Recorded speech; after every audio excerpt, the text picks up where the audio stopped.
Vultures began to gnaw on the boy's beak. This finally woke him up.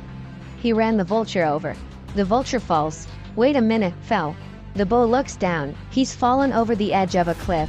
It's the most awkward position in the world. The boy couldn't get up. He couldn't get down. And he was going to die. He shouted for his father. But there was no answer. The boy began to climb down. As he climbed, he ran out of places to land. His hands could only grasp the cracks in the rock. He couldn't get any higher. The situation got even more awkward. The prehistoric weather was unpredictable. Soon there was lightning and thunder, and the rain poured down. He was cold and tired. The rain was slippery. One of his hands slipped off. He grabbed it again with all his might.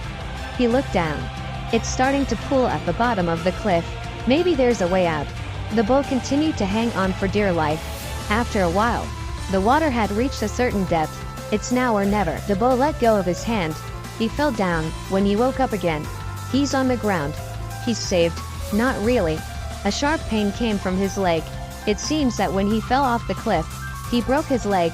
He couldn't walk. He had to crawl to a dirty water hole. He drank some 20,000-year-old muddy water. Then he took off his shoes. His foot was already swollen. The boy had no choice. He had no choice but to jam a couple of boulders into his feet, and then he twisted them. After the bones fell into place, he made himself a homemade brace. Okay, he's walking. A few hours later, he came to the top of the cliff. He saw the tombstone his people had made for him. He knew no one would come back for him. It's not the only thing that's going to happen. Wolves howled in the distance, turning his head to see. Several wolves have set their sights on him. Running, my leg is broken. There's no chance of survival. There was no place to hide on the Great Plain. That night the boy slept in a dead tree. The next day, he found a source of water. He collected it. He caught an earthworm. He ate it. Just as he finished eating, the wolf came. Before he could say hello, the wolves came running towards him. The boy ran back to the dead tree. Before he could climb it, one of the wolves had already bitten his boot and tried to drag him down. He didn't think twice. He drew his dagger and stabbed the wolf. He was able to climb up. The other wolves couldn't make it. The wounded one also fell. The wolves stayed under the tree all night. The next day they left.